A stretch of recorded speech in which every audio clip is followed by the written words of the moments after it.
अस्सलामुअलैकुम नाज़रीन, मैं हूं अनम शेख। नाज़रीन, बेवकूफ़ अवाम पर हुकूमत करना मुश्किल काम नहीं।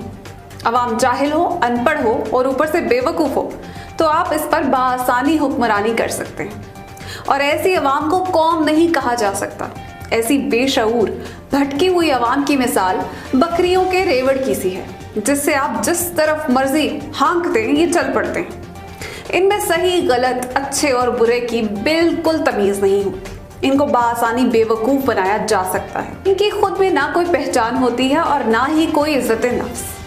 इन्हें ना अपने माजी की, ना हाल की और ना ही मुस्तकबिल की कोई फिक्र होती है।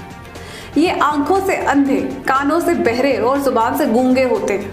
ऐसे लोग जहालत के आला तरीन दर्जे पर फायज होते हैं और ऐसे लोगों को अवाम की भीड़ या जमे गफीर तो कहा जा सकता है, लेकिन कौम नहीं कहा जा सकता। इस अवामी भीड़ को फिर आप जमहूरियत के नाम पर आमरियत बेचते हैं या बादशाहत, इनका मखलों को फर्क बिल्कुल पता नहीं चलेगा, क्योंकि इनके दिमाग माऊफ हो चुके होते हैं। पाकिस्तान में भी अवाम का एक तबका ऐसा पाया जाता है जिसको नस्ल दर नस्ल गुलाम बनाया गया। जमहूरियत के नाम पर बादशाहत बेची गई, आमरियत बेची गई, मोरोसियत बेची गई और ये उसको बखुशी कबूल करते गए। इन्हें तालीम से, इल्म से और शऊर से दूर रखा गया ताकि ये कभी समझ ही ना पाए कि इन्हें गुलाम बनाया जा चुका है। अब कल पीटीएम मुल्तान के जलसे की ही मिसाल लें। एक 27 साला बच्ची जिसको ठीक से उर्दू तक नहीं बोलनी आती, जिसने अपने आरामदेह और पुरआसाइश महल से बाहर निकलकर कभी देखा ही नहीं कि दुनिया कैसी दिखती है, जिसको ये मालूम ही नहीं कि गरीब 2 वक्त की रोटी कमाने के लिए कितना खून और कितना पसीना एक करता है, जिसको मालूम ही नहीं कि आटे दाल का भाव क्या होता है। उस मासूम बच्ची को एक पर्ची थमाकर, तकरीर करवाकर लीडर बना दिया गया और एक जाहिल तबका जो कि उम्र भर मेहनत करके भी एक घर ना बना सका, बच्चों को अच्छी तालीम ना दे सका, एक महफूज मुस्तकबिल ना दे सका, उस बच्ची को लीडर मानने पर तैयार हो गया। आप खुद ही अंदाजा लगाइए कि जाहिलों पर हुकूमत करना किस कदर आसान है। आसिफा भुट्टो जरदारी में लीडर बनने की सलाहियत महज इसलिए है कि इसकी आवाज़ और उसका अंदाज बेनज़ीर से मिलता है। वाह वाह। और जाहिल इसको जमहूरियत कहते हैं। आपको अगर अपने लीडर से मोहब्बत है तो बेशक उसकी औलाद में उसकी झलकियां देखकर उनसे भी मोहब्बत करें, लेकिन खुदारा उनको लीडर तस्लीम मत करें। लीडरशिप नस्लों में नहीं दौड़ती। लीडरशिप मेहनत, मुशक्कत, जिदोजहद करके नीचे से ऊपर आने का नाम है। अपनी मेहनत से अपना लोहा मनवाने का नाम है। लीडरशिप विरासत में नहीं मिलती। लेकिन पाकिस्तान का अलमिया ये है कि यहाँ इक़्तिदार और लीडर भी विरसे में मिल जाते हैं, क्योंकि यहाँ के पढ़े लिखे बाशऊर लोग भी मफाद परस्ती के तहत अपना ईमान बेचकर कौम को गुमराह करने में अपना भरपूर किरदार अदा करते हैं। जब उस बच्चे को एक पार्टी की सरबराही अता कर दी गई तो ये बाशऊर लोग बजाय तनकीद करने के, लोगों को आगाही देने के, उल्टा आसिफा भुट्टो की तारीफ करने में मसरूफ नजर आए, जो कि आम बात नहीं। ये अपने फर्ज से बददियानती के मुतरातिफ है। बजाय आवाम को समझाने के कि नस्लों की गुलामी से जान छुड़ाएं, पढ़े लिखे मेहनत कश लोगों को ऊपर उठाएं, वाह वाह करते रहे कि आसफा में बेनजीर की झलकियां नजर आती हैं। अफसोस, इनमें जरा बराबर भी एहसास जिम्मेदारी बाकी नहीं। इनकी मुनाफिकत का आलम तो देखिए कि कल तक इस बात पर दलीलें देते थे कि इमरान खान ईमानदार होगा लेकिन तजर्बाकार नहीं, और आज अंडे से निकलते चूजों की लीडरशिप क्वालिटीज गिनवा रहे हैं। ये वो जाहिल अवाम है जो कहती है कि 22 साल जिदोजहद से ऊपर आने वाला ईमानदार, दयानतदार और निडर लीडर नहीं चाहिए। हमें बेनजीर की झलकियों पर मुल्क और कौम का मुस्तकबिल वारना है।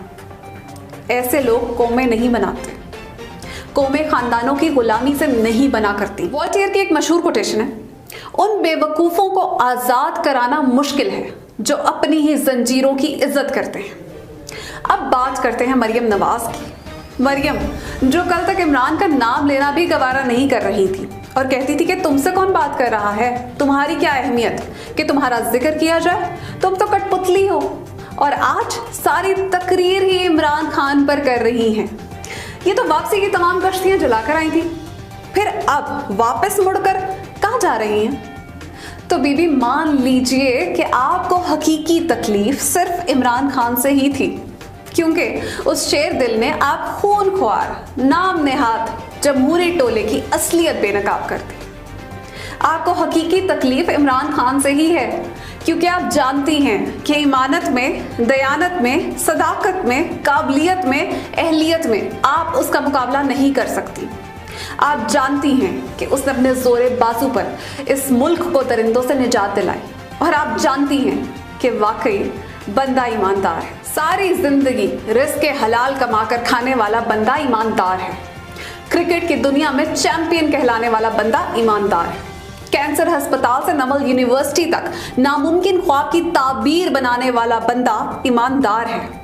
मालदार बीवी की बेशबहा दौलत को ठोकर मारकर अपना वकार बुलंद करने वाला बंदा ईमानदार है। 22 साल जद्दोजहद करके फर्श से अर्श तक आने वाला बंदा, अपना लोहा मनवाने वाला, अपनी काबिलियत के दम पर वजीर आजम कहलाने वाला बंदा ईमानदार है। पाकिस्तान की डूबती कश्ती को किनारे लाने वाला बंदा ईमानदार है। पाकिस्तान की मईशत का पहिया घुमाने वाला बंदा ईमानदार है। और इस पर आपका चढ़ाया गया कर्ज उतारने वाला बंदा ईमानदार है। आलमी सतह पर पाकिस्तान को आपकी बख्शी हुई जिल्लत को इज्जत में तब्दील करने वाला बंदा ईमानदार है।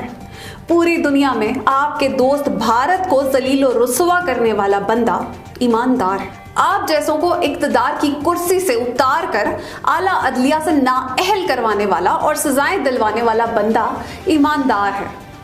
और यकीन जानिए, आपकी तकलीफ और चीखो पुकार भी इस बात की निशानदही करती है कि बंदा वाकई ईमानदार है। नाजरीन, किस्सा मुख्तसर, ये 11 जमाते मुनाफिकीन का वो टोला है जो खुद तो कोरोना से डर कर छुप जाते हैं, लेकिन अवाम को अपने मफाद के लिए कोरोना के रहमो करम पर छोड़ देते हैं। लेकिन ये भूल जाएं कि अवाम अब इनकी जालसाजियों में फंस जाएगी, और इसका अंदाजा आप पीडीएम मुल्तान के फ्लॉप जलसे से लगा लो। जितनी अवाम जलसे में आई थी, इससे ज्यादा तो शादियों में आ जाते हैं। तो अब इनके जलसों में आई अवाम से और इनके पैगाम से अंदाजा लगा लें कि इनके मकासद पाकिस्तान के कितने हक में हैं और कितने खिलाफ। वो वक्त करीब है जब अवाम इनके जलसों में सपोर्ट करने नहीं, अपना एहतजाज रिकॉर्ड कराने आएंगे। तो जी नाजरीन, ये थी पीटीएम के मुल्तान जलसे की रोदाद।